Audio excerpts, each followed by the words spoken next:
even by saying Basmalah together. Bismillahirrahmanirrahim. The next agenda is National Anthem of Indonesia, Indonesia Raya.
The next agenda is greeting that will be delivered by Chief of English Education Department, Dr. Erli Widiani Setiati, S.Pd, M.Pd.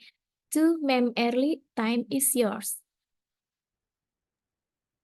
Okay, thank you, Bu Rida.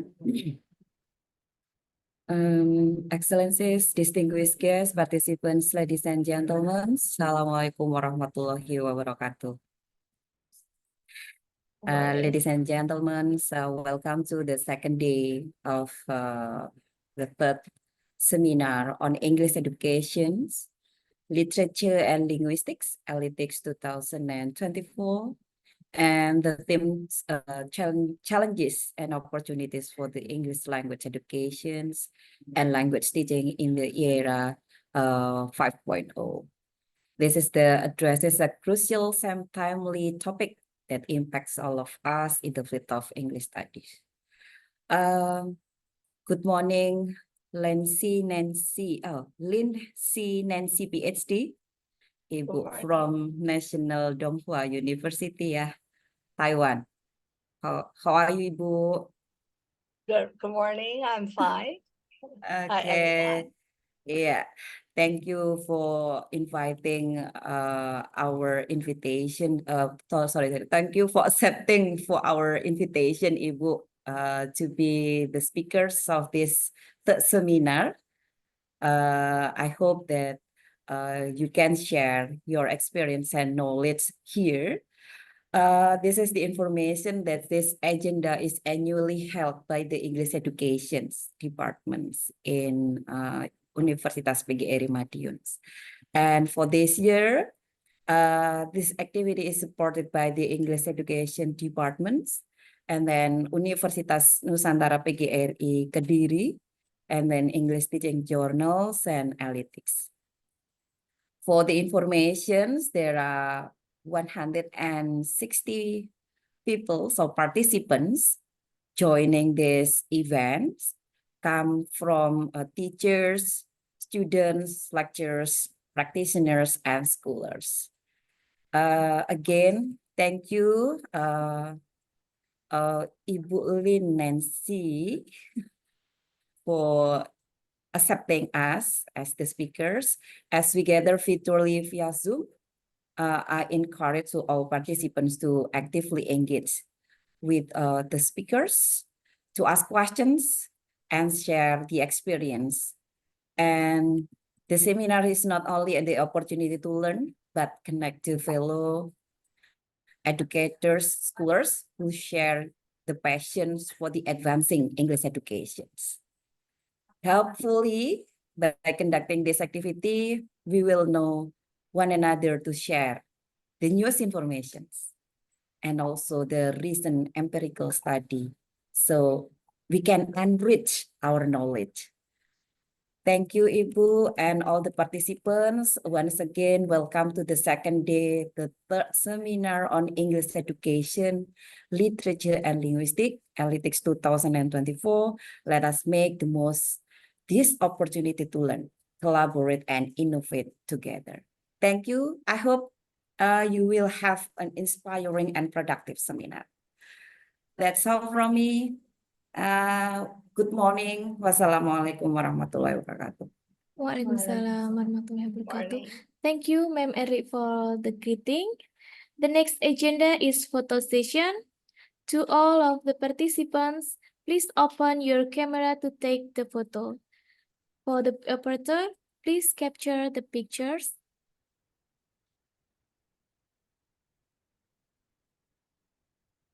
Okay.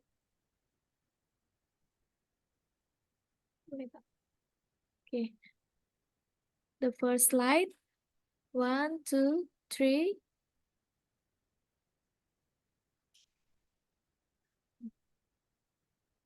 The next slide. 1, 2, 3.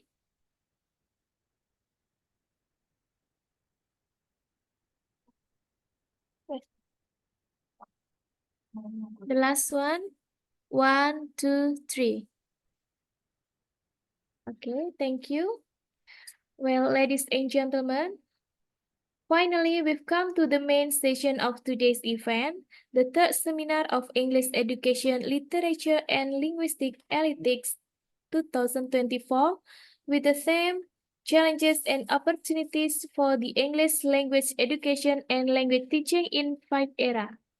That will be led by Ma'am Rosita Sari, M.Pd, Ph.D. as the moderator.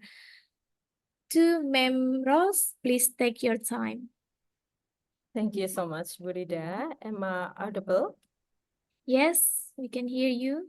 Okay.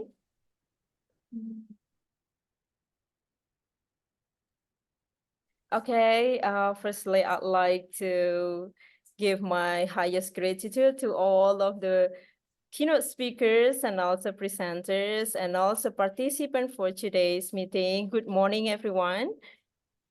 Good morning. Good morning. Hopefully you are not getting bored because yesterday I have already been one of the speakers and today being the moderator for today's meeting. So firstly, I'd like to greeting my professors. Good morning, Professor Lien. Good morning. Good morning. Welcome to Indonesia virtually, but maybe next or later we will have the face-to-face interactions, hopefully. Thank you. Great. Okay, and then I'd like to, before coming to the next, then I'd like to welcome all of the participants and also presenters to our second day of Elitics 2024 held by English Education Department, Universitas PGRI Madiun. And the theme for today, the big theme for this Elitic challenges and opportunities for the English language education and language teachers in 5.0 era. And then, Professor, let me greet some of our co-hosts and also presenters. So firstly, thank you so much for Universitas Nusantara PGRI Kediri as being one of the co-hosts for today's agenda. And then our friends and also fellows from Universitas Negeri Medan. Oh, sorry. Firstly, I'd like to greet our first keynote speaker, Professor. So good morning, Dr. Wan Irham. Good morning, doctor. How are you? Good, I'm good. Thank you so much, Oh, Doctor. Lien, good morning. Oh, Yeah, thank you, thank you. Thank you mm, for joining us for the you're welcome. second days. Thank you so much. So let me continue to share the gratitude to Bapak Irfan. So Bapak Irfan, good morning. Good morning, Bapak Irfan. Morning. Yeah, good morning. Thank you for joining us for the second day. Thank you so much. And also some friends from Taiwan. I have Fuji. Fuji, are you with me? Okay, maybe she's still in connection. And I also have some friends from Thailand. Hi, Pon. Oh, truly miss you. Hi, Pon. Are you with me? Okay, maybe later they could also make an interaction with us virtually. Thank you so much for our presenters. Then they are coming from the alumni and also fellows from Universitas Negeri Medan, Universitas Pasundan, Universitas PGRI di Buana Surabaya, Stikip PGRI Bangkalan, Politeknik Negeri Malang, Universitas Islam Jember, Universitas Abadi Karya Indonesia or UNAKI Semarang, and the last one is Universitas Nusantara PGRI Kediri. Thank you so much for joining us in this Elitic 2024. So before coming further to our keynote speaker, let me share a little bit about the curriculum vitae. So here we have Professor Nancy. Oh, if I'm not mistaken, it should be Lien. Lien, Wow. Professor Lien. So here we have the curriculum vitae. Yes, it works. Okay. Yeah, here we have the curriculum vitae for Professor Lien. And talking about the current position, she is the one of the lecturer or associate professor, it should be professor, associate professor of Department of Education and Human Potential Development, School of Education, National Donghua University. And then for the educational background, she finishing her bachelor on Department of Chinese Literature at National Chengxin University, Taiwan.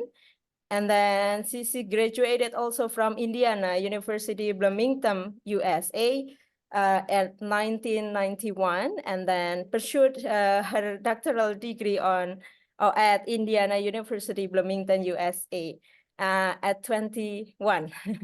So currently, the academic position being the lecturer starting from 2013 up to the present days, and then being the National Hualien Teachers College at Hualien at that time at 22 to 2018. And she's also has had the experiences at National Donghua University, Hualien, Taiwan as the Teacher Education Center. It should be the director, professor.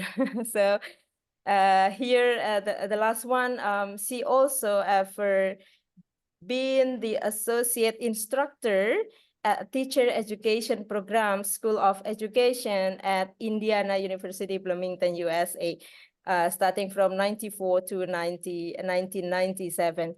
So another publication, maybe I'll come to the current one, it should be July 2021, then she is writing about the an understanding of plurality, a case study of teaching and also learning English as an international language, or EIL approach in an Indonesian senior high school. So the second one are controversies and possibilities of teaching and learning EIL approach, a case study in Indonesia. So I guess we have some others publications and also book chapters. Professor Lien has also written a book or book chapters entitled Grounded the Colonial Pedagogy Inside Out of Campus. and it should be published in Hong Kong with the City University Press in Chinese. So, and other research grant, there are so many research grant that here the first one is the Pedagogy of Hopes in Tribes, revisiting subaltern historical South in community-based action research. That's around 778 new Taiwan dollar funded. Oh, that's a lot, Professor. Thank you. And also another grants, which has the a big number in Taiwan dollars. And then another presentations. We have the first one. She has already one of the invited speaker of educational and home place resilient toward a decolonial pedagogy of caring in public life as the keynote speaker at University Pendidikan Indonesia, or we say UPI in Bandung at 2016 and so on. Thank you so much for having this curriculum vitae, Professor, and you have around 1 hour on delivering the presentation. Time is yours. Thank you. Okay, thanks for Rosita's introduction and invitation to participate in the seminar.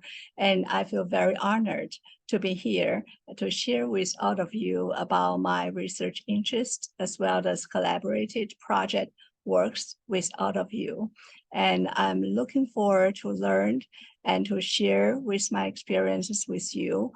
And hopefully I could learn more from your stories and your insights about these issues. Okay, do I need to share my screen now? Sure, Professor, sure. Okay, all right, okay. All right, let me see. Did you see those PPT on the first page? Yes. Okay, yeah. I feel that I would like to share with you about this concept about border pedagogy and its relation to critical literacy. And I considered it as an act of decolonization and solidarity of the multitudes. And across about 25 years, beginning from the year of 2000, I collaborated with US school teachers about their language art class. And later on, I developed a research project that collaborating with graduate students as well as undergraduate students that learning about different cultural literacies and understandings as well as communications in Hualien area. And for the near 10 years, I work with international students from the Global South nations. So I would like to adapt all those experiences. I engage in teaching and learning and researching, as well as action in communities, and to work with you going through these ideas that I have. And I'm looking forward for your sharing and your responding and your questions for those things that I'm still developing.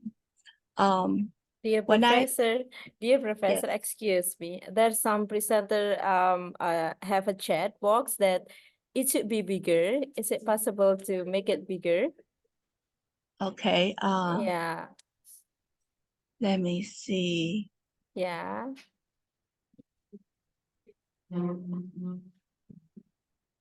Maybe Okay, it could be the slide though. Oh yeah. That be Okay. too big? Like it's not. It's a little bit like a full screen. Or Yeah. would that be better? Yeah. Ma'am Lucia, Is it is it better okay for now? you? Let me ask the presenter. Oh, thank you. Oh Right. yeah, thank you, Professor. Okay. All right. Thanks for letting me know that. Thank Okay. you. First of all, I would like to introduce you about the context of social conditions in Taiwan. And I think that it will be quite, sometimes it's different, and some area that is that is similar to some of the nations in Asia. That is starting from 1990s or in the US as well as in Taiwan, that there's a movement about neoliberalist educational movement starting from the US, the Europe, and to Asia. And the main focus about education is focused on economic growth. And there is, however, in our society, for the recent year, that has been published that the gap between the rich and the poor family has been widened. The top 20% of the rich family income is 66 times of the bottom 20s. So you could see that the rich and the poor, their opportunity and their life circumstances are dramatically different. And at the same time, our younger generations have more opportunity to get college education. So they stay in school longer with higher credentials, but the job market is much tight for many of the younger generation. And they learn in school about the skills and technology, but most of the things that they learn are adapted to the social norm instead of actually bringing essential changes for the society. As I mentioned before, the social economic gap is much, much widened, and even with the technology advance. And at the same time, the local industry has been closing down or moved overseas. And schools, particularly at remote areas, are closed down as well. And the youth, particularly in the rural youth, they left home for more job opportunities, and the overall conditions that among the generations, that either for the younger generations or for people who work in the university, we all feel there's a sense of conformity to the existing social order. Such a forces has been intensified inside and outside of school. And at the same time, because the job market is very tight and there's a movement for a lot of migrant workers in and out. So as a matter of fact, in the society as a whole, there's a sense of resentment toward the others. And if you have a look at the news at US presidential elections, you could probably also get a sense that the worsened condition of the economy has been blamed to the immigrants in the United States. So although the condition is not that bad as comparing to Taiwan to the US, but generally speaking, the society are pretty much divided among different parties, and there's a sense of risk, a sense of loss among the generations for the future. Okay, that's the social context in Taiwan. And when we look at the condition, I would like to adopt a critical theorist perspective from Peter McLaren. He has mentioned that there's a sense of world of precision is going on. He said that we are currently living in Anthony Gramsci's called a world of precision. It is a struggle to unify diverse social movements in our collective effort to resist global capitalism in order to wage what we call a way of renewal. That is, a concerted effort to challenge and transform the state to create an alternative matrix for society other than values. So I think that at this moment in education, as well as in the larger society, we are facing with the different values and different directions of the society to see how we can relate to each other inside out of our community. So we would like to look for the issues about education. That for education, there's components that we all share. That is, as educators, we always focus on the future because we work with children, with their parents, with the communities to future development.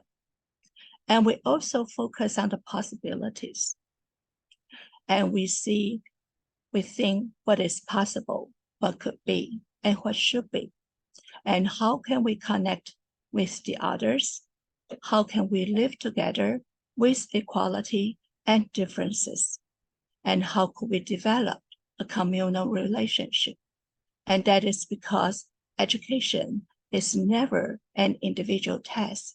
It is always a collaboration. It's always a collective effort for the future of the society and the world, perhaps. So I'm looking at broader pedagogy, and when it associated with the critical literacy, I find that there might be some useful information for us to think about what the purpose and implication, the practices of education. And one, I adopt Maxine Green, who is a US educational philosopher. She has just passed away, but her thoughts has influenced a lot of people, including myself. She talked about literature and it associated with the notion of wide awakening. And when she talked about that, I think that I incorporate this in my practices in Taiwan. And another part is the solidarity of the multitude. That is what we can consider to create a sense of community with people across different life circumstances. And the third part has to be associated with our Asia country and our society has been faced with such challenges that with all those difficult questions that we consider home place. It's not a place that we live, or it's not a place that we want to abandon, but it is a place, a site of resistance to global capitalism and the empowerment of ourselves. So I would like to address those components in today's presentation. Talking about literature, we think about that as a literature major in my undergraduate courses, and later on developed a collaboration project with English literature teachers. I think that literature really is offering a space for us to develop a capacity of empathize with others. Because when we read stories and writings from people who are in a minority status, we actually can empathize with people, empathize with their difficulties, with their life conditions, and not meeting them like strangers on the streets, but actually to read their stories, read their insights, and read their thoughts and limited life condition. And there are times that we associate it with the tragic aspect of life. For instance, like hardworking or crimes or deviant situations. Because stories that gave us a space, it is a form of disruption that gave us space to think about, to confront the cultural conventions, and to see that in those stories, we can see those social boundaries that separate us. But however, when we read those stories, we can also transcend the boundaries and those borders. And thinking about that, putting ourselves into other people's shoes, in reality, that normally we may not be actually have that kind of experience.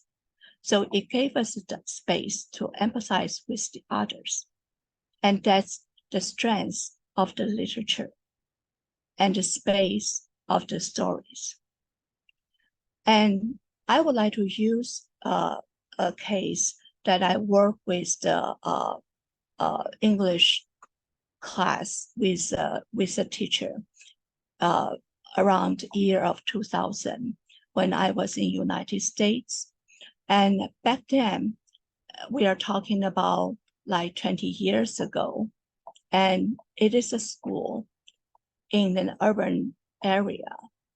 What it means is that there's a large majority of the students who are actually racial minorities or social minority status in the US, such as immigrants coming from the Mexico, or the migrant workers' children, or Asian Americans from the Vietnamese War.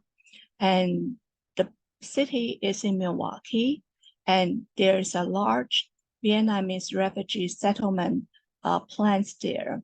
So some of their students came to the school to study. However, in a sense, they are in a marginalized social status in the wider context of the US. And the curriculum back then was facing with the state mandate proficiency test. However, the teacher, who is an African-American man, he is about my age back then. We are in our 30s or 35 to 40s, that range.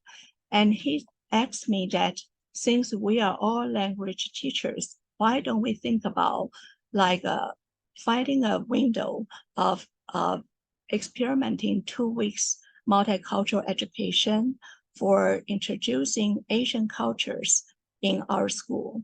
And even though those students are minority in the school, and most of the time they are very quiet, although their test score number are pretty good, but most of the time their culture and their language and their family background are very much quiet, silent, and ignored by the mainstream school curriculum.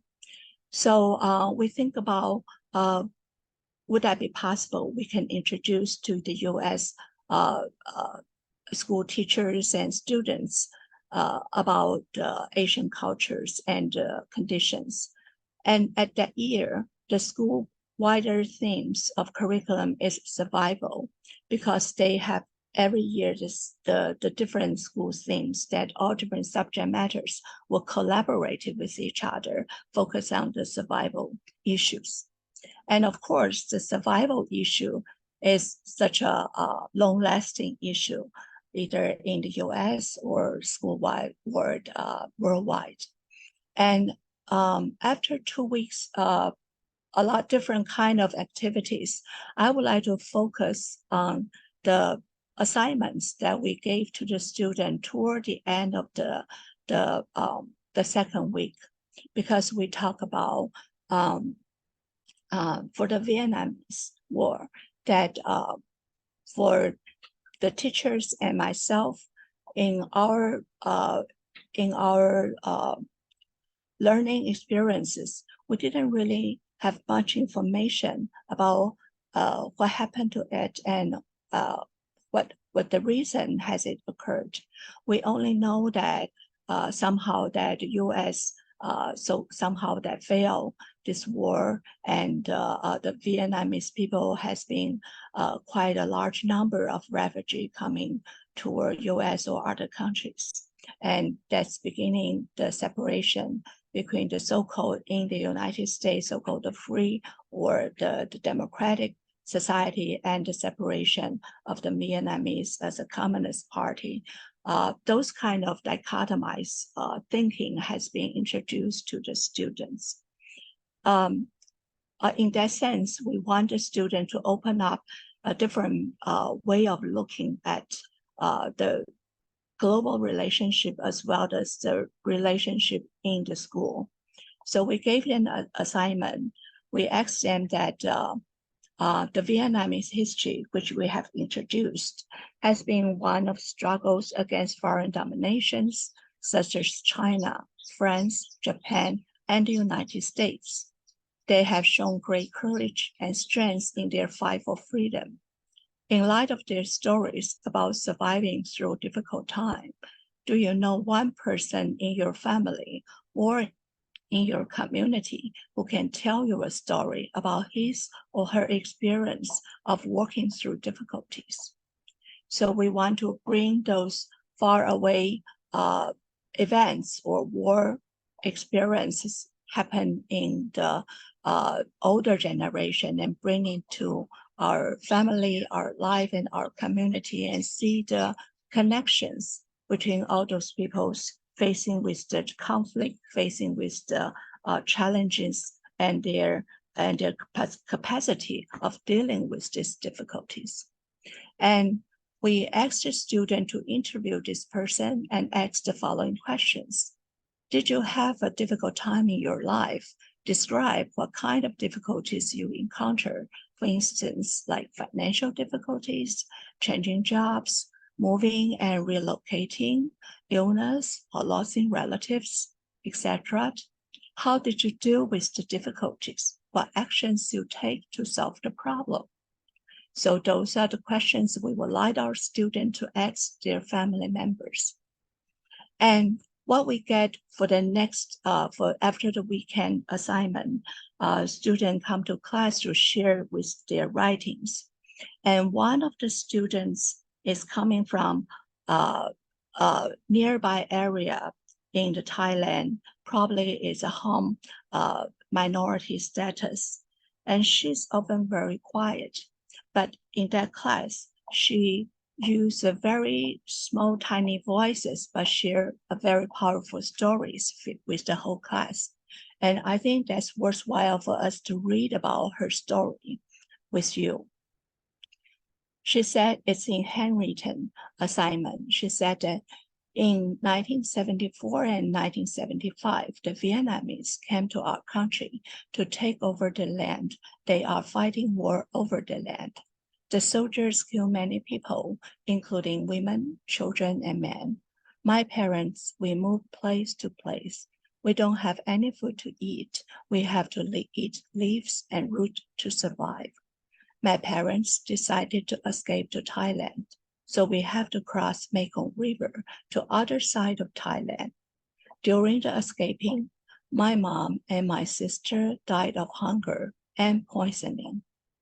After we made to Thailand, my father told my sister, my brother, and I that now we are free. We have to find a place to live. We are so happy that we are free of dying, but that is so sad that we don't have mother anymore. 1 year after that, my father said, we are going to America and start a new life in there.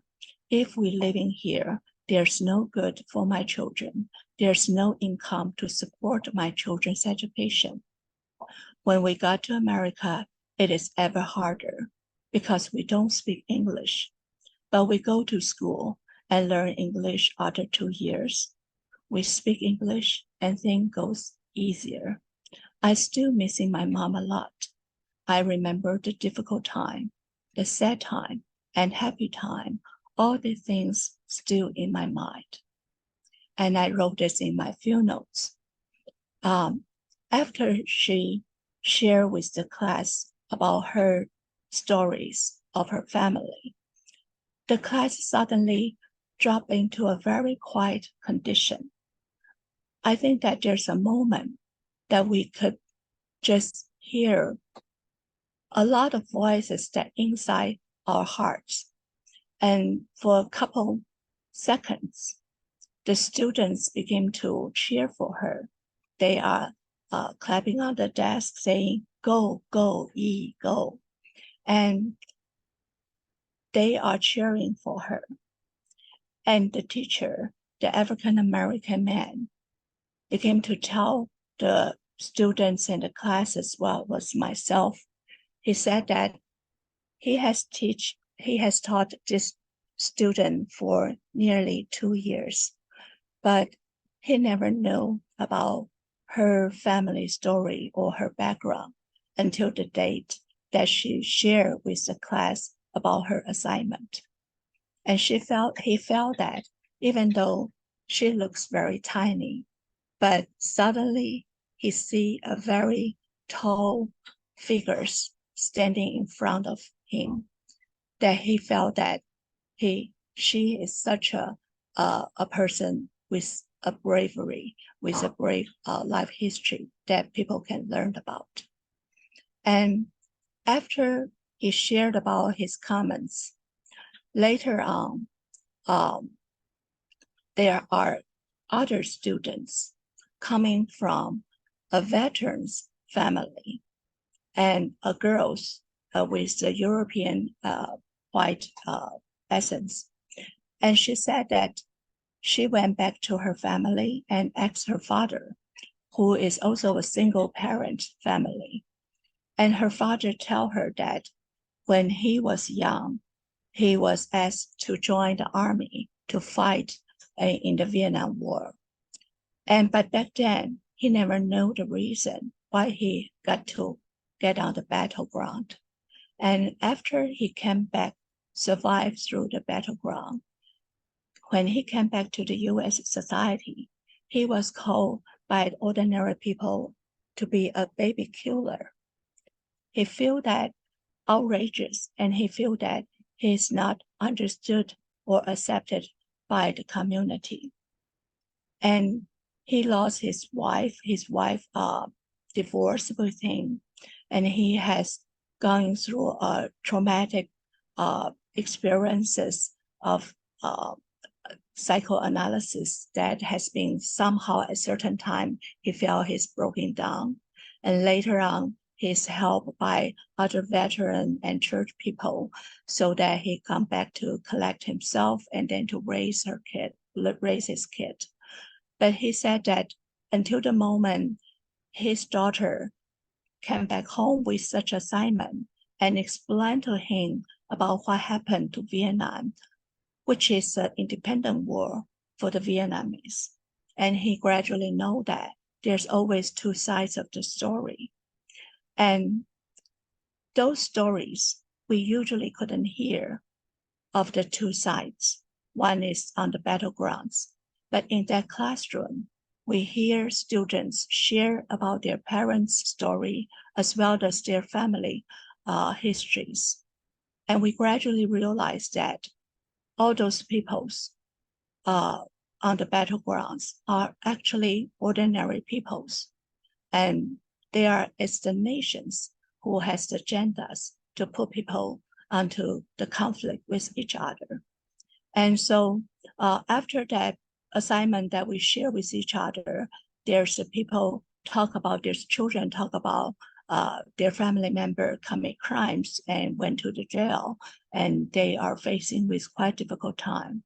And later on, the teacher, the African-American teacher, he also shared with the student about how he cared about students' nutrition, particularly during the lunchtime. He always sit in the classroom instead of going to the teacher's lunch, because he wants to make sure that every student finish their lunch, because he said that his dad died in a very early age because of diabetics.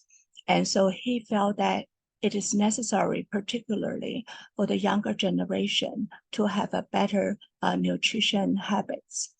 So for those stories we hear from each other, we gradually realize that the way we are actually is affected by our experiences and our life. So there is a philosopher is focusing on moral education, whose name is Neil Noddings. She suggests that we should ask questions in education about what are you going through. She thinks it is essential to moral life. She said that asking such a question fasten our attention on the living others and not on a set of principles of our own righteousness.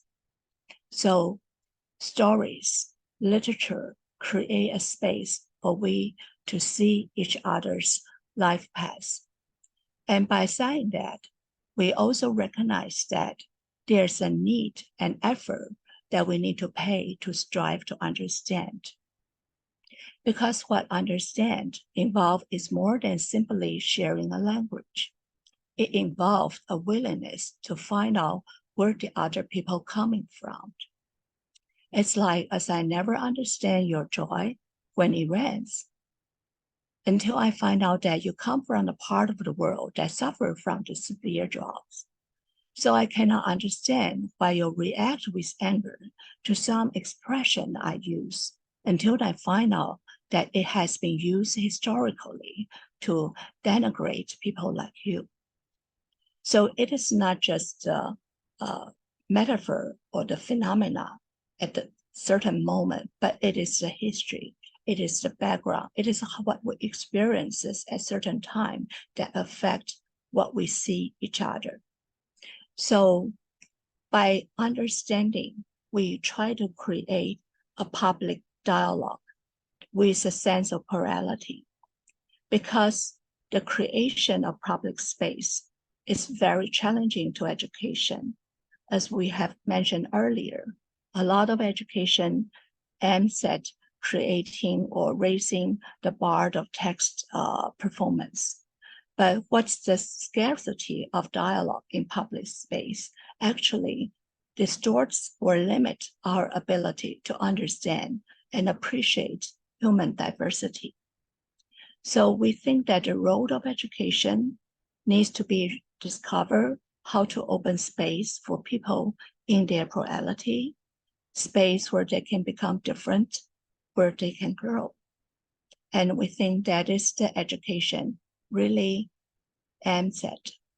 And by saying that, we look at the critical literacy with such a function.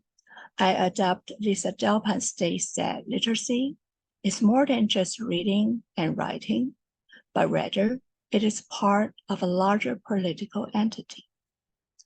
By saying that political, we are not saying just parties, political party. We are saying the power relationship. We are saying that the larger social structure and the social context, and within our own life and as well as community and family life.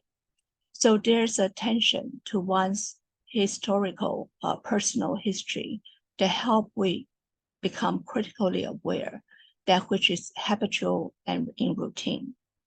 That attentiveness to one's own history, one's own self-formation, opens up the critical awareness of much what is taken for granted. It's like we have everyday routine to encountering friends or people who are stranger to us, but there are times that we never thought about the relationship we have with the others, and we take for granted for our everyday routine. So stories help us to reflecting on our life, that by listening to the stories of our students, that teachers are better able to regain an awareness of what it actually means to be able to learn, to reach beyond where one is.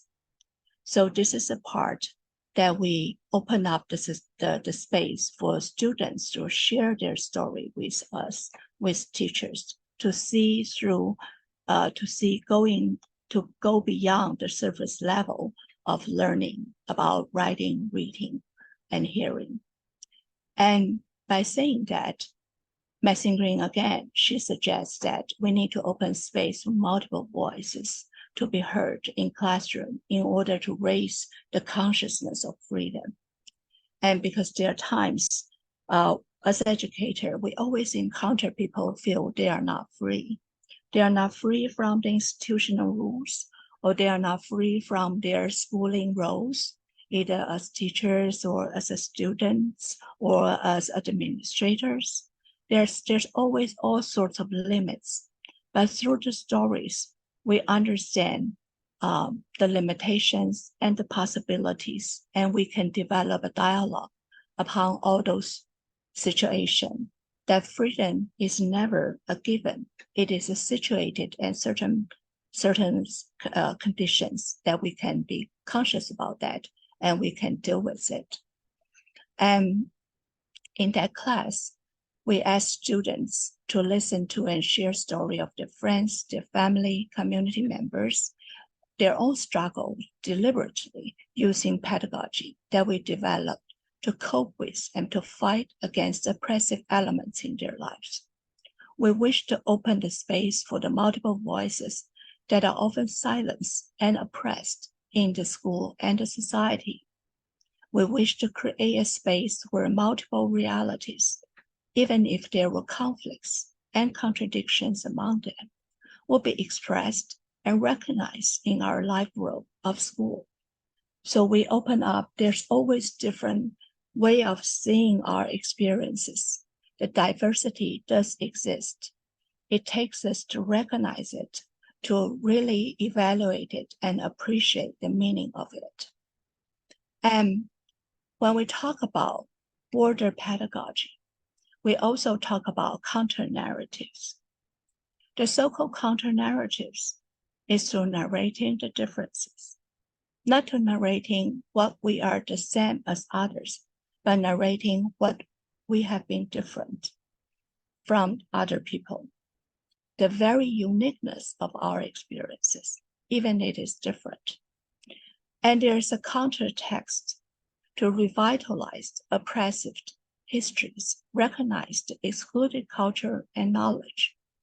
I use this Vietnamese lesson plan that those stories is not shown in the textbook in the US from the so-called US perspective. They fight over the war for freedom and democracy, and they consider Vietnamese people did not accept their liberation project. So for the US, there are part of the story, particularly from the Southeast Asia's countries' perspective, is not heard. And people believe that what they did to others is right.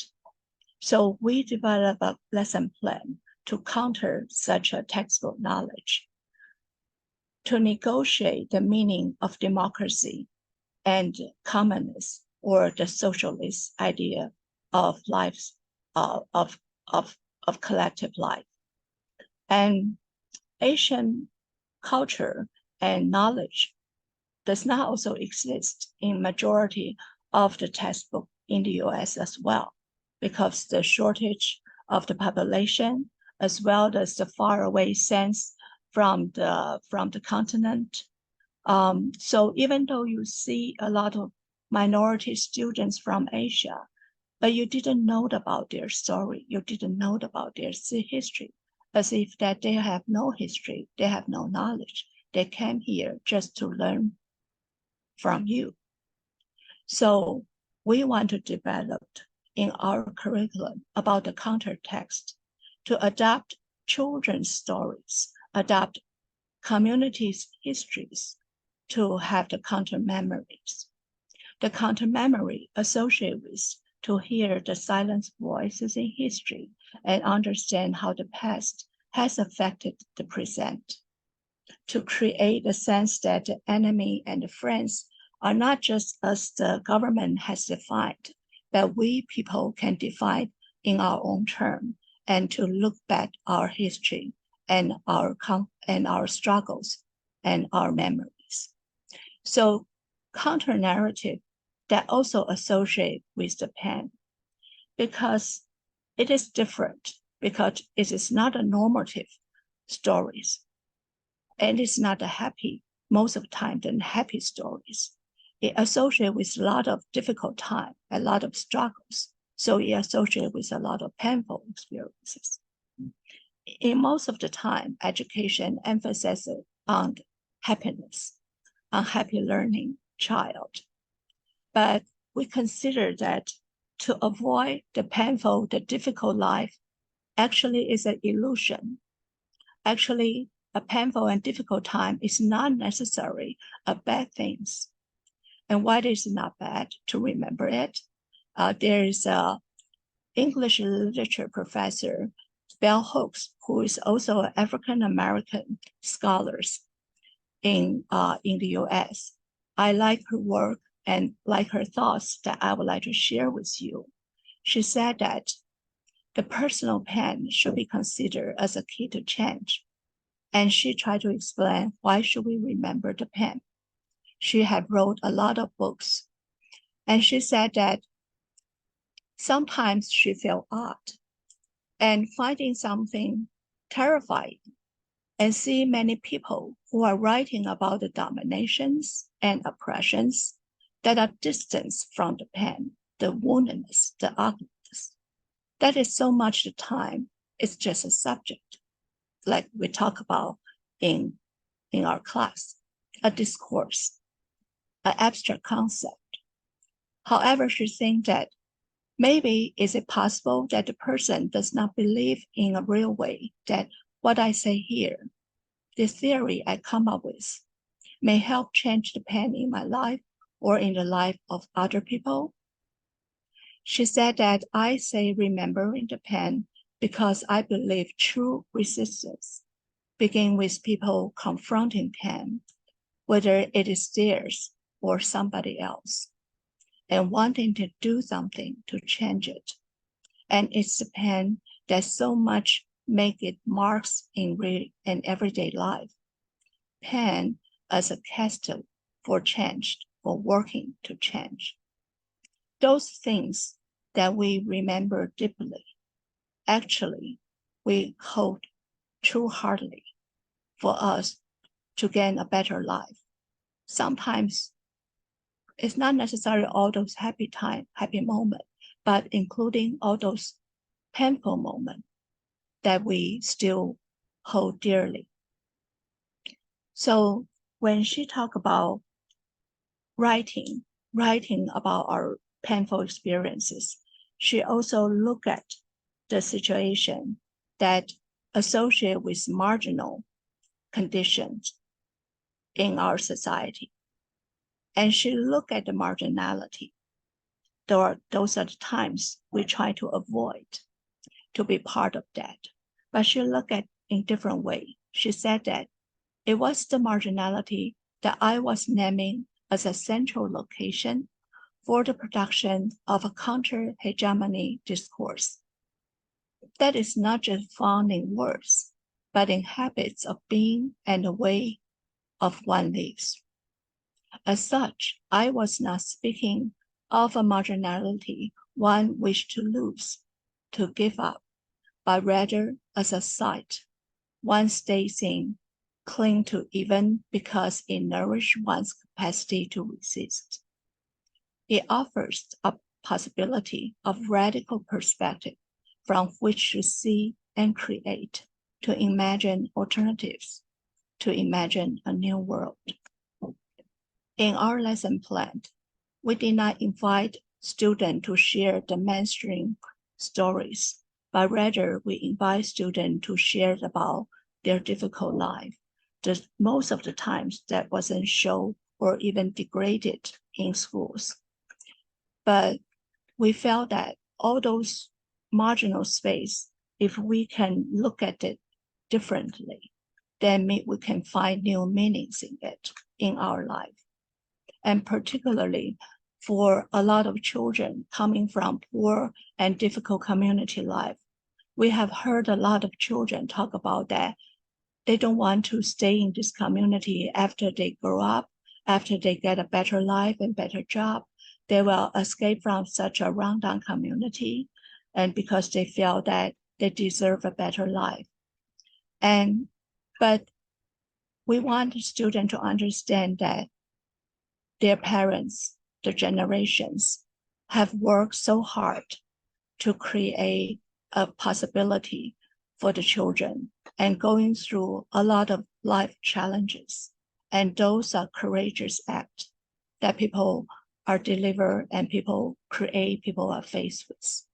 And we want the children to see those difficulties that their generations have been gone through, and so are they, could embrace such a courage in their life. Those are the stories I developed in the pedagogy about around year 2000. And after that, I came back to Taiwan as a college teacher, teaching in Lien. I work with graduate students at the beginning to participate in the community project for readings. And if you can see that there is a woman, she work to making this library playground.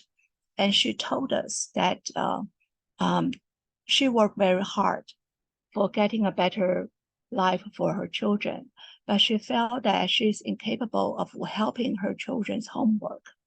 And she felt that if our students from educations could help the children with their homework, with their readings, she will feel that she really felt that it's necessary.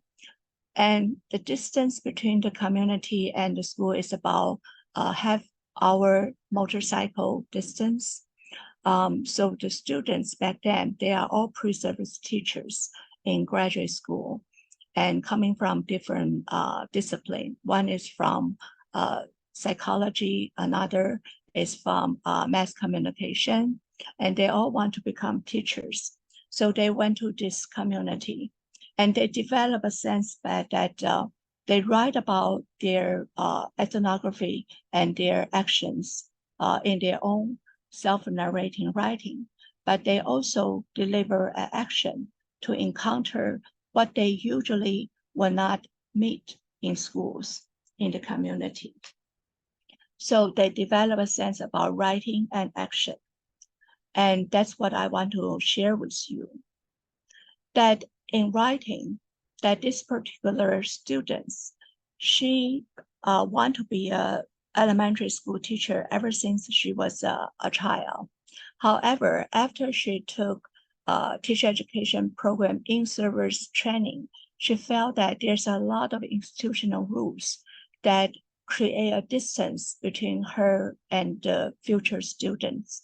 She began to wonder whether she really want to be a teacher to face with all those boundaries that school built between the walls. And she gradually felt that she lost a sense of connection with the people in the real life. So she joined the project to visit the library and in the community and meeting the children, meeting their families, meeting their mom.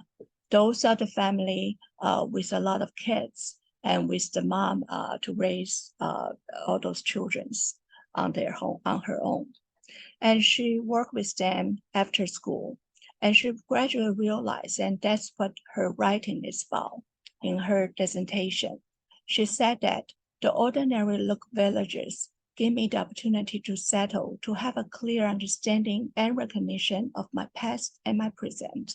My relocation with children is no longer a one-way teaching and caring, because in service teachers program, a lot of emphasis on what a teacher should be, how to take care of the children, all those rules that she has to follow.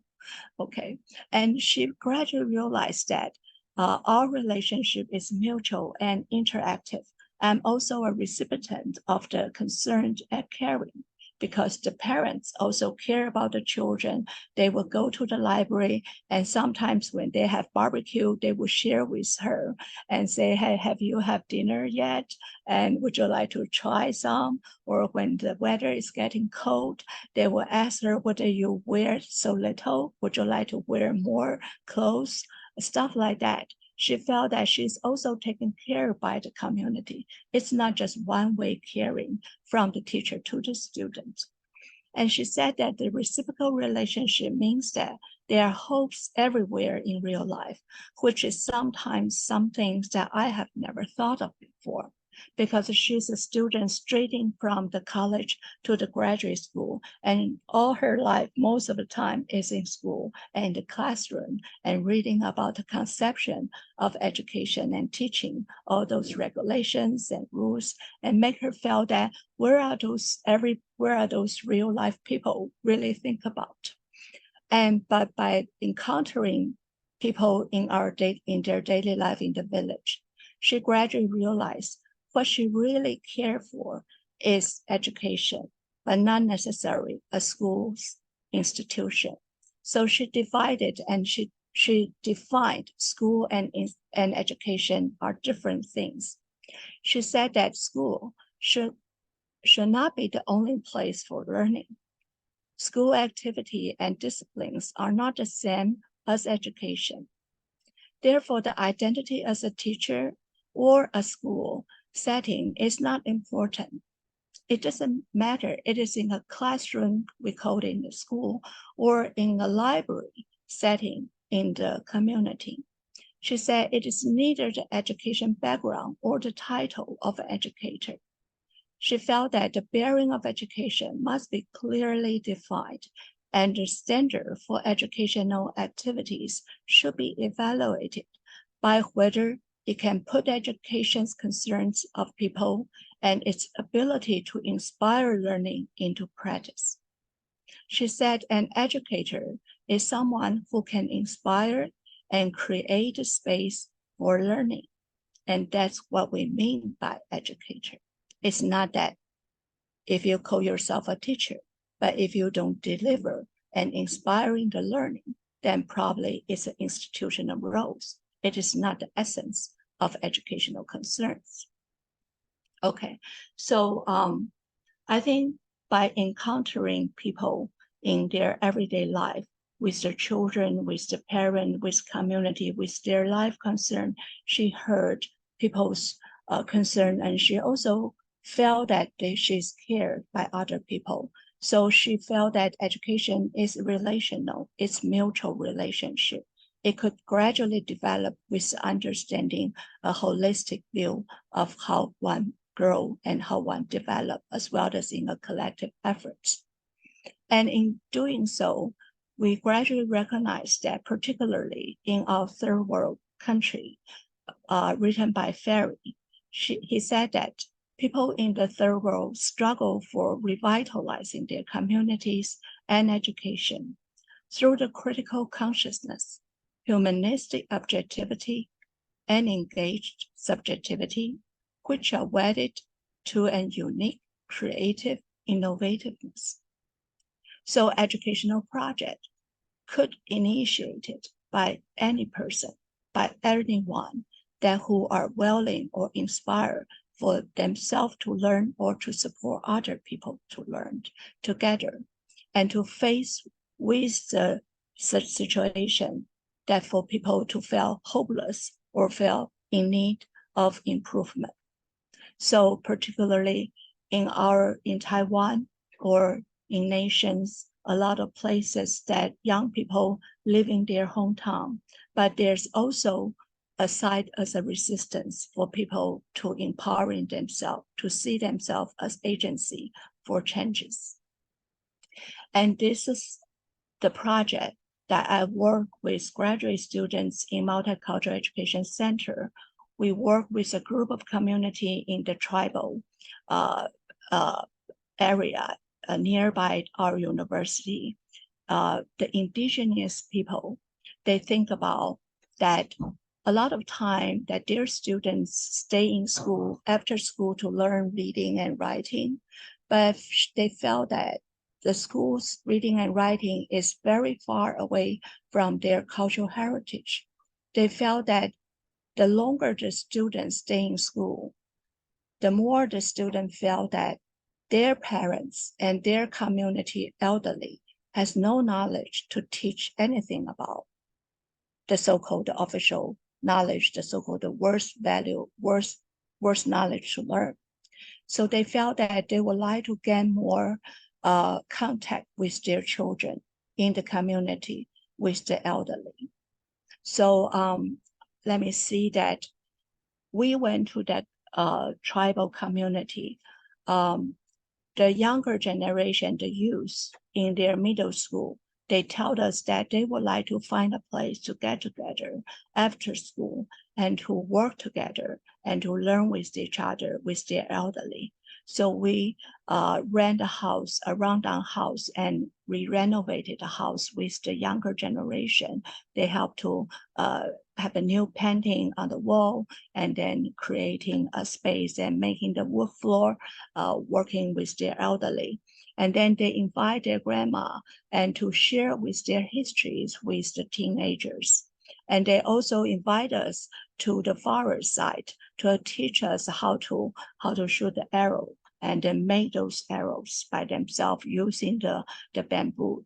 And those are the things that most of the students in Taiwan, in Han ethnic backgrounds, particularly in the cities, do not really ever contact or have knowledge about. And later on, they build a library and then collecting the books, people donating books and works to them. So they work together. And by doing so, we try to listening to their wishes. And that's what I want to share with you, that we talk about stories in real life from the people with marginal places, that most of the family, they may not be the so-called the ideal family. Many of the family are single parents or cross generations. But when we listening to them, Maxine Green has talked about, if you release more and more voices, if you hear more and more stories, you cannot but touch upon stories of resistance. There is a need to pay heed to what is being said, what is trying to break out of the silence, where the critique is and the pain, what is there that people find and hold in common, what social visions do they share? Do they rise out of what they want for their children, for their parents, for their neighborhood, or their vision of domination or seats of power? And then there is a demand to talk about feasible actions. What can be done to heal, to equalize, to repair? I'm overreaching, perhaps, trying to integrate the notion of social actions with response to the arts and the humanities in the dialogical space, where the contradictions are allowed to find expression, even as people strive towards some kind of unity. So we try to build a small library in the tribal community that create a space that for children can learn the cultural heritage from their elderly, which is something that they were not able to learn or they didn't value in schools. So the community member actually resists to such a adding on curriculum, more school hours to teach, to learn Chinese language. But actually what they are yearning for, what they are looking for is children can talk the native, the mother tongue language with their elderly, to learn from their life experiences as well as their histories. And we heard that, so we work with them to create a space with a dialogical space that we can collaborate with each other. And so we invite college students, teenagers to work with the elderly and the youth. And that associates with a sense of decolonization from within, because we critically examine what the schools actually emphasize, the discourse of ideal family. And those kind of emphasis, for instance, we heard teachers said that they have very messy, the Han teachers that are not familiar with tribal communities, family background, because the tribal community has a large family, connect with each other. But the teacher didn't really understand it. They thought that those family relationships are messy. So they called it messy family background, as if that the children are not well educated. But those kind of naming and those that kind of social stigma actually hurt the children as well with the older generation. So we face with this historical trauma, and we also look at our workers who are also single parent mother. They aspire to be community educators. They are not school teachers, but they feel that they are capable of educating their children. So they are educators to the children as well as to us. We could learn from them. So we also face with the family about their conflicts and illness. For instance, one of the younger generation, the teenager, we hire as a collaborative partner. He has told us that he has HIV positive. And when he realized, he was very shocked, and the community all know about that. But out of our surprise that the community and the family member accept him and embrace him. And even though in the past, when he was a very healthy young boy, he has a lot of conflict and with his parents. But when he got sick, when he got HIV positive tested out, he told me that nowadays he felt that he want to go back to home every day to have dinner with their father. And even though we have meeting outside of the family, and he even said to me that at 7 o'clock at night, I said, why don't we have dinner together? And he said, no, I'm go back home because my dad cook rice for me, even though it's simple, but I appreciate the moment I share with him. So actually, we realize that all those disease, all this family conflict, that people do have a strength to understand the difficulty, do have a strength to embrace the struggle that people are faced with, and they find themselves can support each other. And that's something we learn from the tribal community. And instead of in the larger university or larger society, every time people heard that, oh, you got HIV positive, and it's like a shocking experiences that people don't even want to get closer to it. So all those difficult times actually bring us together to cooperate with each other to survive through the difficult time. And later on, we realized, Professor, sorry. yes, Sorry to interrupt, but then maybe it would be 10 minutes more. Is it okay? sure. Thank you Thank very you. much Thank for you, reminding. Professor. Thank you. Okay, yeah. So for the rest of that, we hear those stories, and those stories are also heard and presented in the textbook. So we go to the tribe, and the university student listen to the woodlockers, but they felt that the children would not be able to understand the parents if they written in the textbook. So they try to draw the comics for the children, talking about how young people, when the family needs money, they go to the forest to cutting woods, and then they are cold in the wintertime, wearing very thin clothes, but they sing together to support each other. All those kind of strategies that people develop to fight with the harsh environment. And then they also want to play with the children to get a historical literacy into their play. So they train themselves in a theater performance during a semester time. And then they work with children during the summertime to have children's theater and teach children about how they cross the river to go back their traditional home. And all those supporting each other, you have to rely on each other's help to crossing the river, to going through the difficult time. And by doing that, we have created a solidarity of the multitudes that when we are isolated before, but by doing project together, we create a relationship among us. And later on, for the past 10 years, I have worked with international students to create global communities through our situated actions and dialogue.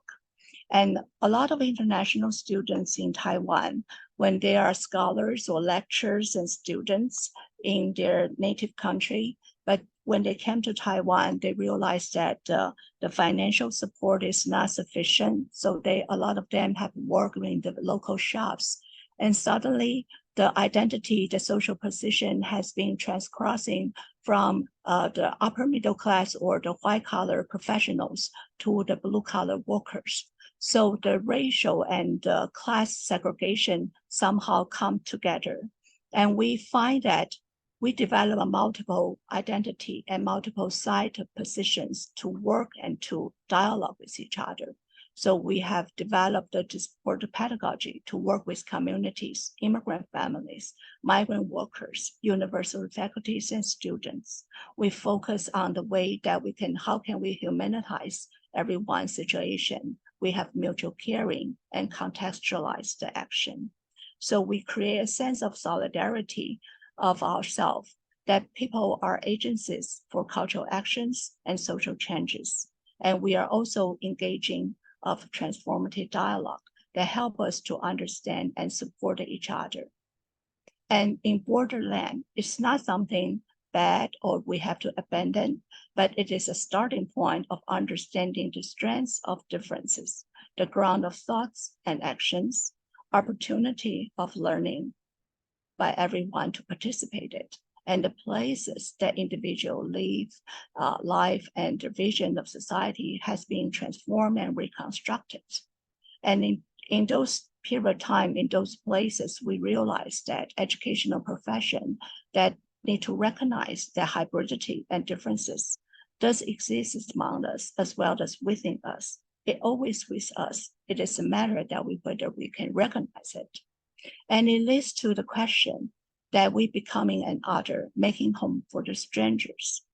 And that's Hegel's words.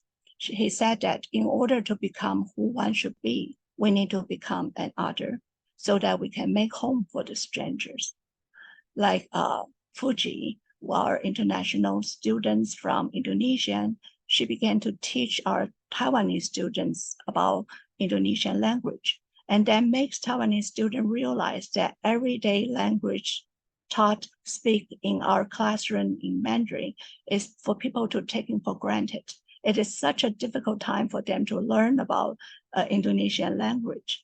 And also we work with the community workers for immigrant from the immigrant woman who is also organizer and teach us about how immigrant family, the difficulties and issues that they face with, and we can all learn together.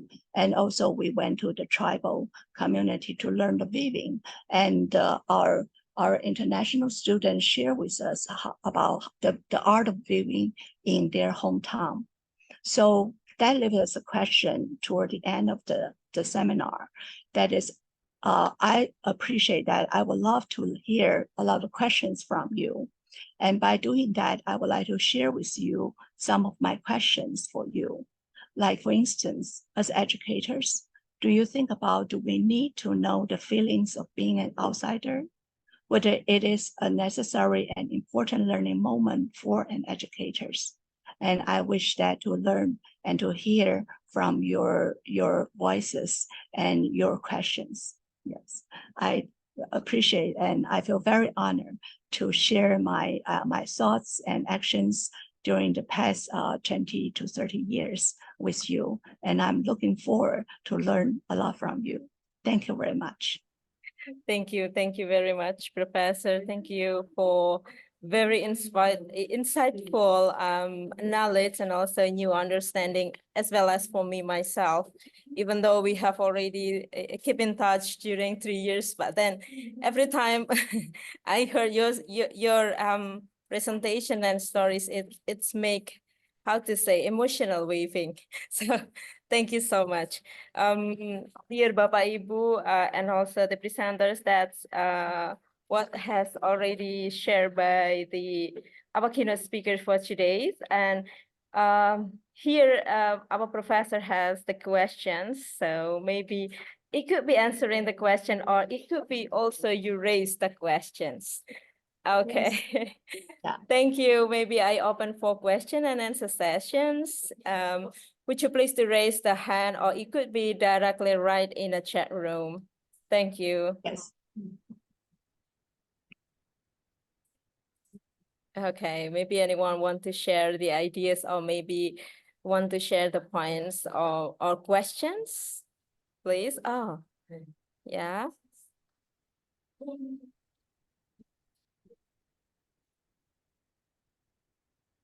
Okay, maybe any questions, everyone? Okay, Pak Rifai, thank you so much. So here, good morning, Pak Irfan. Good morning. Good Hello. morning. Good morning. Sorry, probably I will be the first.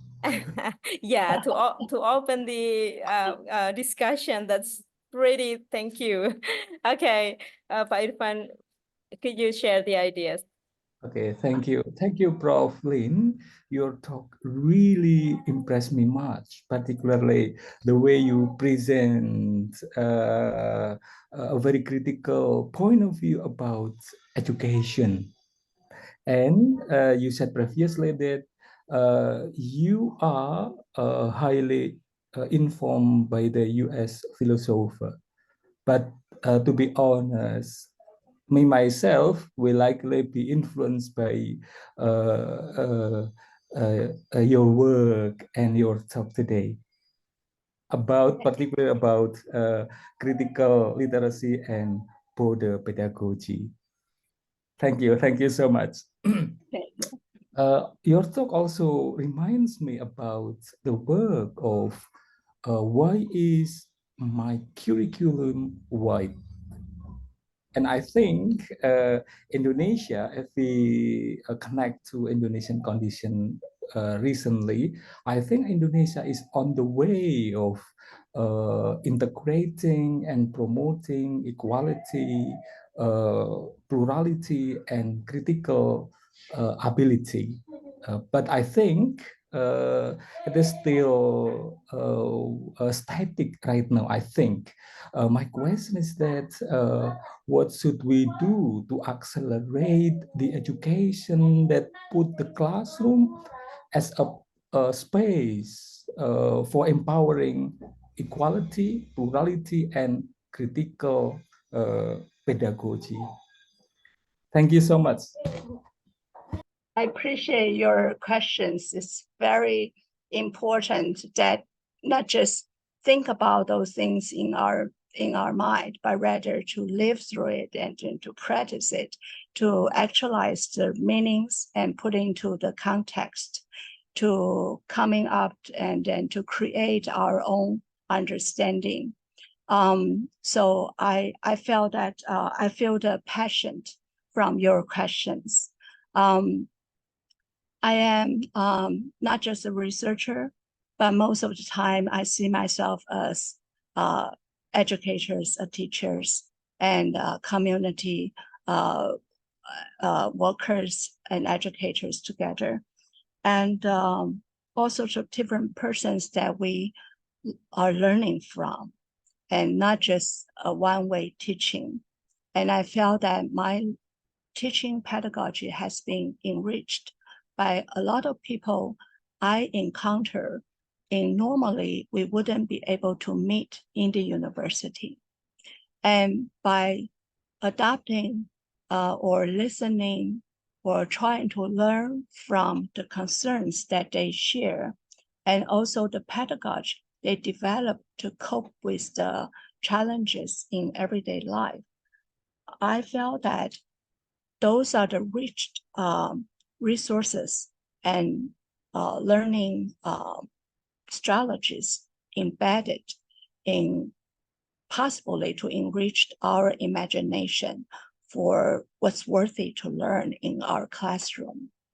And because people's lives are very pluralistic and very realistic as well, the challenging, the life struggling are associated with the social context. And our students coming from family, coming from students at all walks of life. And normally, traditionally in teacher education program, we have a set of textbook and a set of rules and conceptions or ideal about education. Although those are not wrong, but it's very restricted to certain perspective. So I felt that there's a need that to incorporate students' life experiences because many of them might differ from us. But most of the time, those students' experiences who are different from us are very quiet in our classroom because they may not have the language or they may not have the right sort of experiences or to sort of knowledge to share or to be evaluated as a positive in our classroom. So I felt that to create or integrate the plurality or to the diversity into our classroom teaching, at the very beginning, we can see our student as our partner. To see them as our learning and teaching partner, we are equally mutually learn. It's not that we are better than them or they are better than us, but it's that they have something that we don't regularly, normally experiences. And we have something that they really didn't think about. So in a sense that dialogical space is to open up the possibility for us to share our experiences as well as the perspective to create a much safer environment for us to feel that if we share some thoughts like our fear of being a bad student, I would not be punished in my school or by my peers or looked down by my peers. So sometimes we use stories to begin with the conversation, stories that children or students from a difficult time. And our students gradually or suddenly realize that they will be able to see themselves in those stories at a certain moment. They could relate it to those difficulties. And it's not need to be shame of. And it's something that we value. We did not just say that, oh, it's good that you have such a difficult time, but rather we are saying that we all have times that feel being stranger, being outsider, and have difficulty at certain point, at certain location, at certain site, forced into the marriage, or have difficulty in learning at certain subject matters, or facing with the family traumas, and all sorts of challenges that we are all facing and developing already, have a strategy to cope with that. But what kind of things that we would like to open up the space for us to rereading our experiences, to see the limitation and the possibilities, because we all encounter people who feel incapable of free themselves from certain condition. So the freedom is very limited, but we are very optimistic about the hope, the future. So we open up the space to facing with the limitations. And we also see the strengths that when people face the limitation, they are the agencies to making changes, or they wanting to make changes. So we, as a teacher, we want to open up the possibility to talk about those issues that normally were not addressed in a regular classroom. That in this way, we associate our knowledge, our subject matters knowledge, to the real life experiences, and that we empower them to see the connection between what you learn in the school, that is something to do with what you deal with in your daily life. So that's some approaches that I make in my classroom, and I felt that like a lot of students, they do have very a lot of different life strategy that impressed me a lot. For instance, Dr. Rosita has developed a pedagogy. I remember last semester, I offered a course about critical pedagogy, and she offered a course. And we have online conversation from my course classmate to her students. And I heard that her student shared with a piece of stories that interview her mom working in Taiwan. And I think those narratives, those assignments probably are not regularly often appear in a mainstream language classroom. But when the college student shared with her mom's interview in Taiwan, we suddenly realized that we have relationship. We are in Taiwan. There are a lot of people, migrant workers, domestic workers in Taiwan's family and community. Their voices and their families are ignored. They are just considered to be a worker, as an instrument, but they are not treated as a human being with love, with passion, with a lot of hard working for their children. And suddenly we realized that we all have families and we all have certain kind of distance from our older generation. By creating those understanding, we see the multiple social relationship that lie in between us so that we could come up with certain project that responding to those wishes and those dialogues. Yes. Thank you so much, Prof. Lien.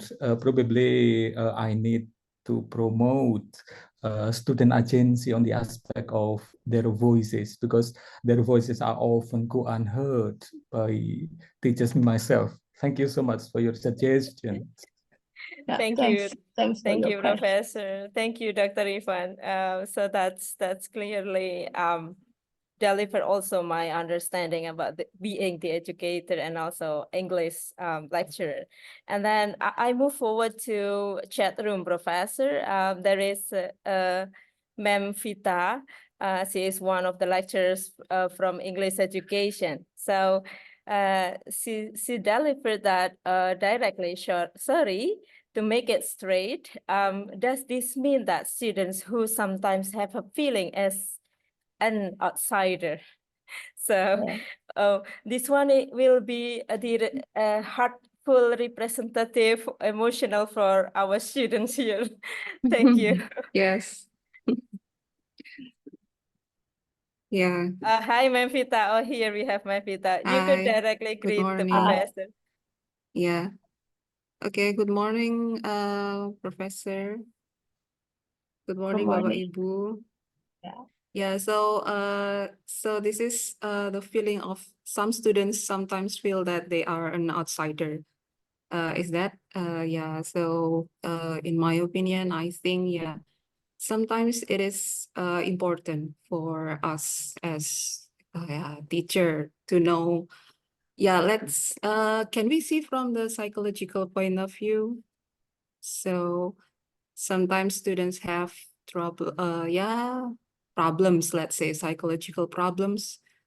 So they have feelings that sometimes my friends avoid me. Sometimes it seems that I was not accepted by my friends. And why is it important for us as teacher to understand this condition? Because this psychological issue may impact their academic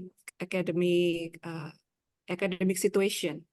Yeah. Yes. So when students have feelings like this, they will frequently withdraw themselves. They will frequently withdraw themselves from the academic circumstances. So they will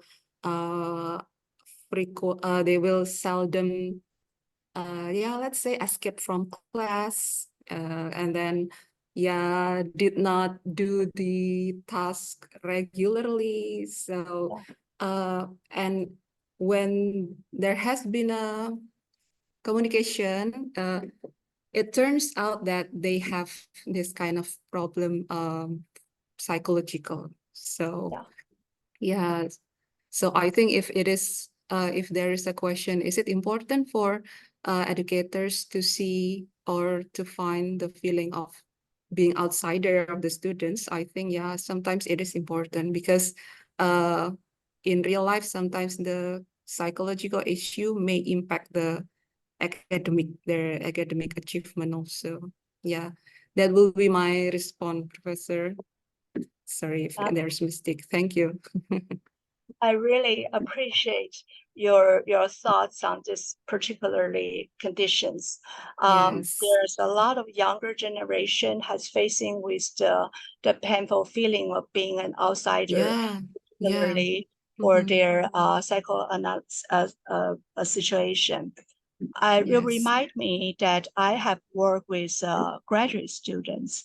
He has dropped out from the undergraduate school, and because he has engaged in a social movement and felt that he sort of like frustrated with the outcome, and she couldn't finish his undergraduate courses, but she got accepted by the Graduate Institute of Multicultural Education, a master program.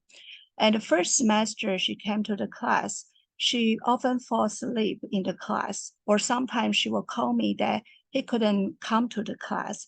And he told me that he had taken pills for 16 pills a day, and that made him feel drownness and feel lost concentration. And there are times that he couldn't walk out of his dormitory.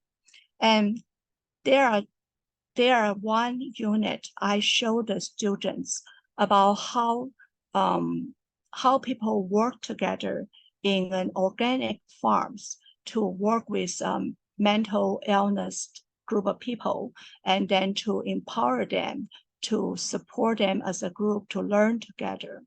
And he's the one to make the presentation of that particularly film. And during his presentation, he told the class that he is exactly like what is portrayed in that documentary film. And later on, he told me that there's a group of university students like him, always felt that frustrated and outsider and losing a sense of meaning of learning with their life and with schools.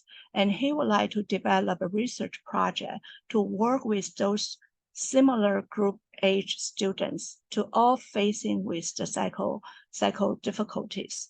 And so he interviewed 3 of his friends, including himself, as a narrative inquiry and combining with ethnography. So we work together to look into the social condition and their family relationship. Like, we realize that a lot of children, even though they're coming from pretty financially secure family, but they are receiving their parents' very high pressure of being a good student and very rigid, demanding for a classroom performance. So there are times that create a distance they have with their parents. And they also wondering whether what they like is really meet with their parents' expectation. And there are times that they even lost the sense about exactly what they want to learn about for their life. So when we deal with all those issues and younger generation have dialogue with each other, and then they are also inquiring into their life situation, and we contextualize the condition. And I find it is very empowering for my student as well as his friends as a group to use research project as that open up a dialogical space to face with the difficult words, and they have difficult times to express those concerns and those frustrations with their family.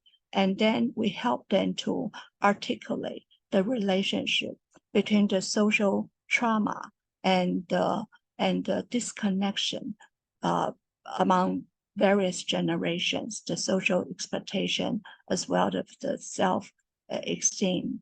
And so I would totally agree with you that younger generation, even though they are so-called good students, but a lot of them feeling that they have lost the sense of the future aspiration, and they need a strength to recognize their troubling insights and also associate this with the social conditions to articulate the situation. So I think there's a project ahead of us, and education does have the capacity to open up the dialogical space for a very difficult social and learning conditions. I really appreciate your response and your thoughts on this. Thank you, M.Pd. Thank you. Yeah. Thank you. Thank you, Professor. Thank you. So here we have maybe the last questions, but after that there will be some feedback or responses from Bapak Irfan. But then let me read the last question first. Is it okay, Pak Irfan? Sure. Okay. Thank you so much, Professor. We have one question more from Ma'am Lucia. She is also one of the lecturers in English department, education department. So here I'll read the statement and also questions. Hello, I'm Lucy. Literature and white awakening. Yes, I do agree with you, Prof. Lien. In a small space and in a psychological alienation, what you've shared about the minority and feeling stranger happens in my literature class. So as for your information, Professor, Ma'am Lucia is one of the literature educators. So individually, it's variations between the students who are good at English and who are not, between the students who love literature and who are not. Socially, it's variations between the students who are interested in literature and who are not. Once I tried to hear the silence by asking them to write their original works. It could be poetry and drama. And I thought it didn't work because they wrote general theme like romance. So it was different situations. When I explained why Lady Catterley or Hester Perrine or Nina Karenina or Emma Bovary decided to cheat their husbands, they're not talking about sex and cheating, but the worldview of society in capitalism era.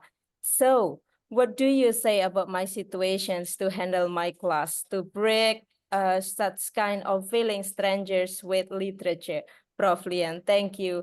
Another information that Ma'am Lucia are currently in Scotting agenda, so surrounded by noise, so she couldn't make it live. Thank you, Professor.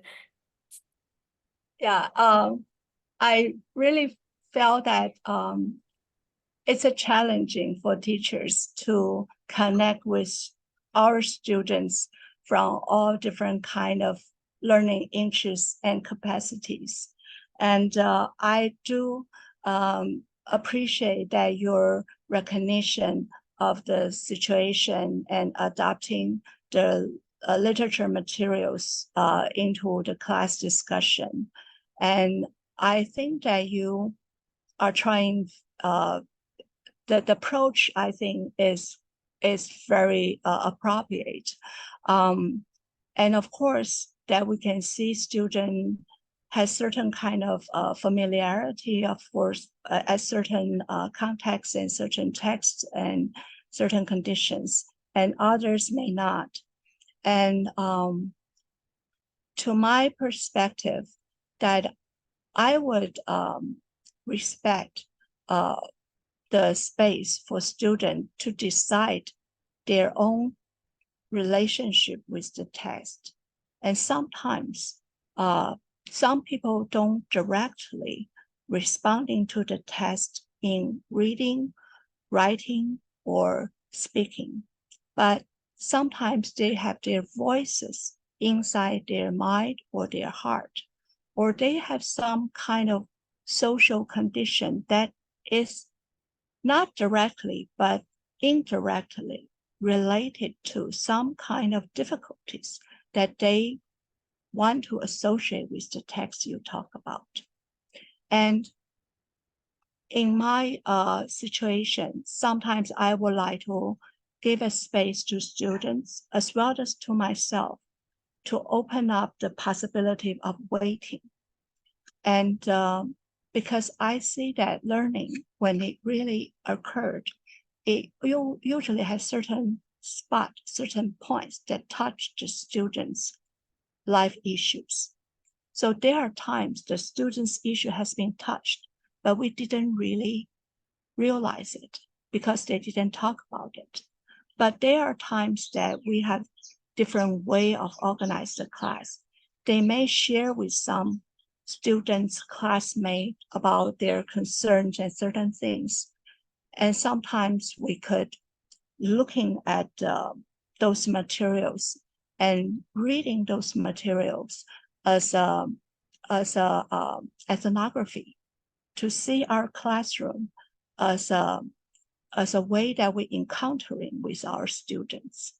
By encountering with our students, that means that we put ourselves into apprentices, into the quotation, like we hold our value to a certain degree, but not push it at the one direction. But we somehow open the space, create certain understanding, even though they show maybe couple words, or they show some comments, or even though they show some faces.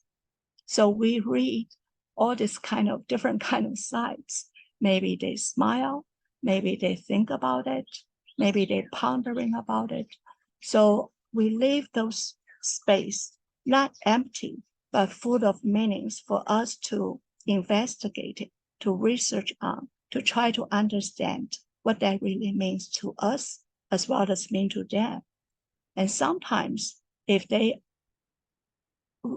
feel our sincerity, they may willing to share with us some of their fears, some of their concerns about maybe grading, maybe standards, maybe the way that they supposed to or they expected to talk or to write.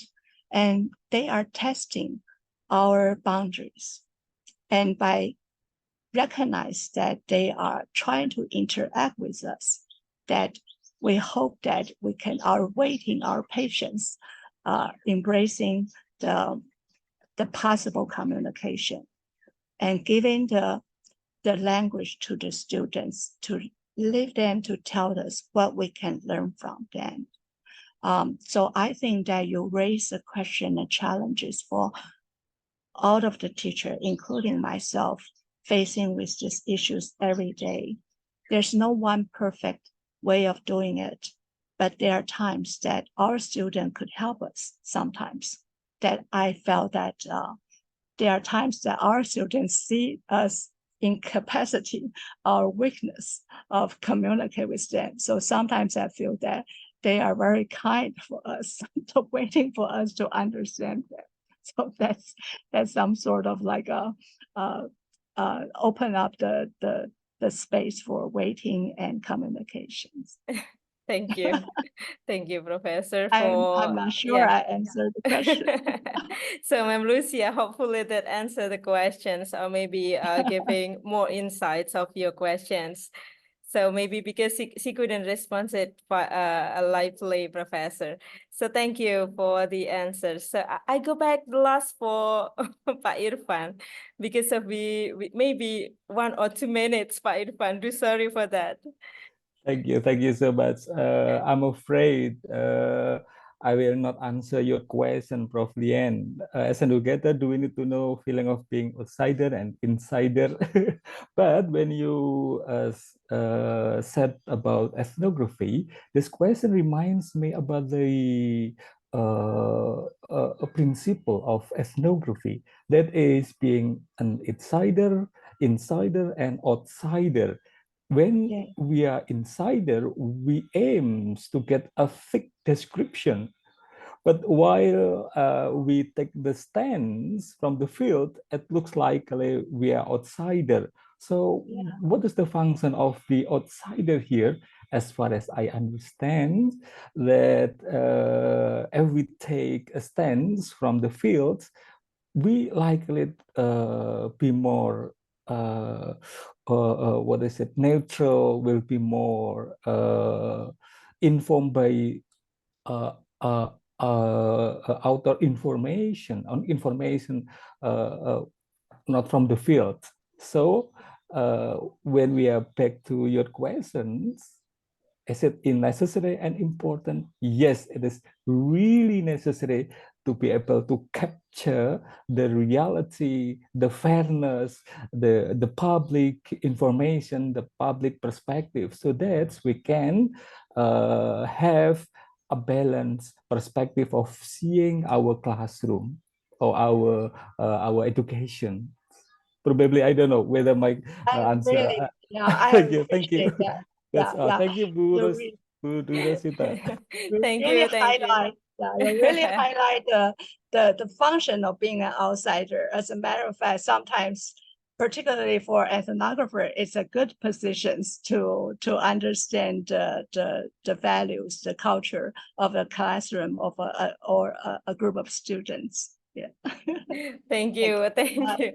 Thank you very much, Bapak Irfan. Thank you, Thank you. Professor. So thank you so much as the information before I close with some summary, everyone, that I'm regularly made the online class with my professor. So for my students, if you are handling on more informations to this insight, then you could contact me and asking for the online classes with my professor.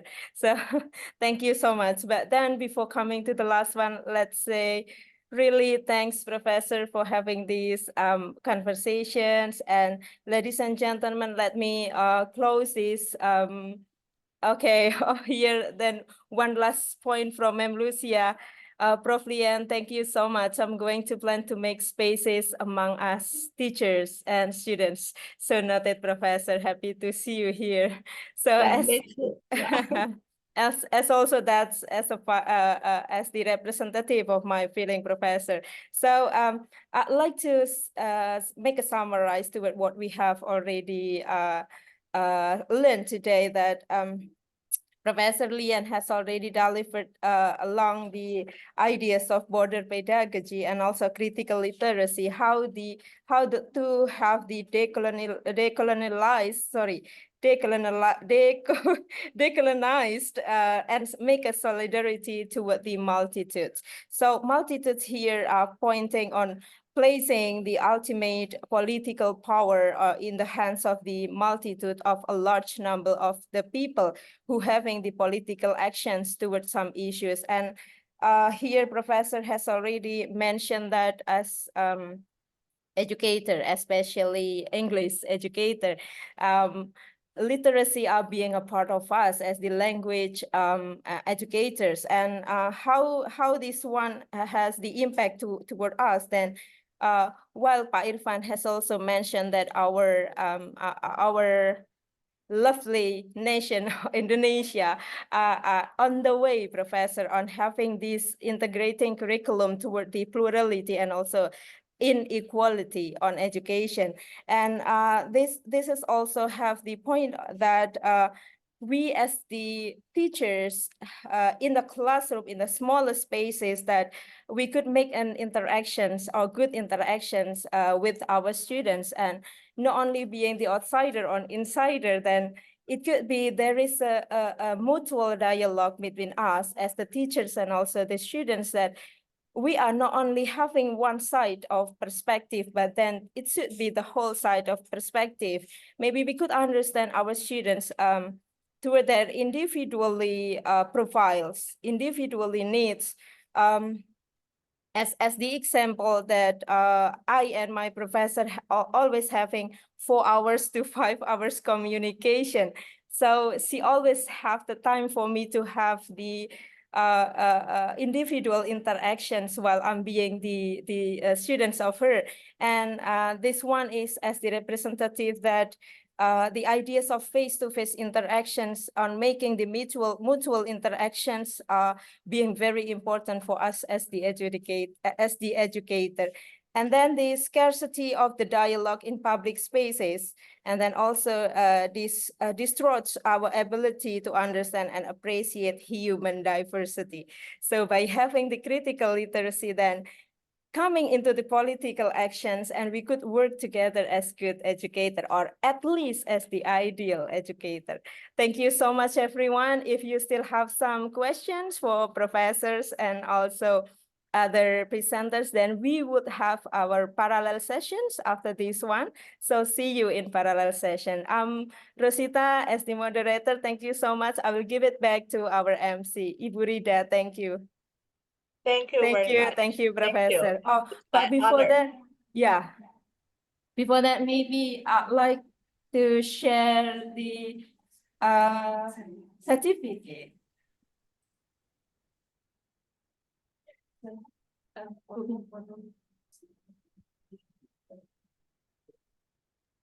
So, Professor, Thank you.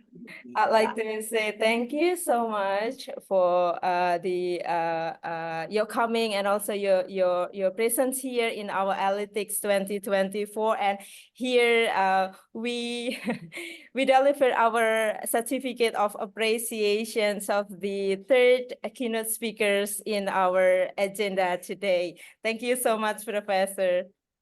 Thank you. It's my honor to participate in this seminar with you. And I have learned a lot from your comments and questions. And it gave me a lot of ideas that I'm looking forward to work with you. Yeah, thank you very much. Thank you, Professor Lien. Oh, see you next time, See Professor you. Lien from Yes, Mem see you. Lucia. Thank you so much, everyone. I give it back Bye-bye. to bye-bye, Ibu Rida. Thank Thank you, you, Ibu Rida. Prof. Bye-bye. Bye-bye. Okay, thank you, Professor Lien and members. Well, ladies and gentlemen, finally we've come to the next agenda. It is presentation session. But before we continue our presentation session, I would like to say my gratitude to our keynote speaker today, Professor Nancy Lien, for giving us much knowledge and insight about border pedagogy and critical literacy. And thank you very much to Ma'am Dwi Rosita Sari for as the moderator for leading the seminar. And thank you very much to all the participants that have joined today's seminar. Well, ladies and gentlemen, let's turn to the next session. It is presentation session. To Professor Nancy Lien, you are allowed to leave this seminar. Thank you. Okay. Thank you very Thank much. you, Professor. Bye-bye. I'm looking Yes, forward to meet with you. Thank you. Thank you. Bye-bye. Thank you. Okay. Ladies and gentlemen, let's now turn our attention to the next session. It is presentation in the breakout rooms. We have created 8 breakout rooms in which you can join freely by clicking the button breakout room on the screen. And then for the presenters, please join the assigned breakout rooms. There will be a moderator in each of the breakout room responsible for the session.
Okay, ladies and gentlemen, while we wait for the breakout room, you may have a break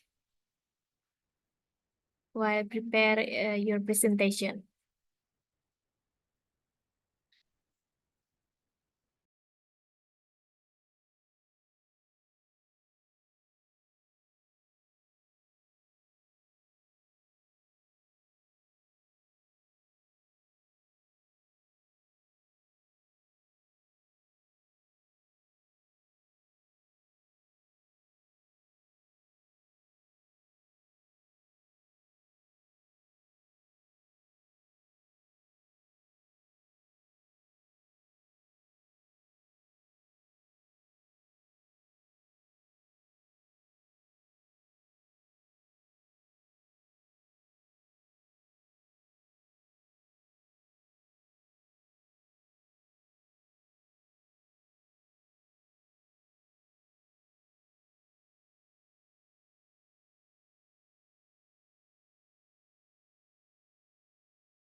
Okay, everyone.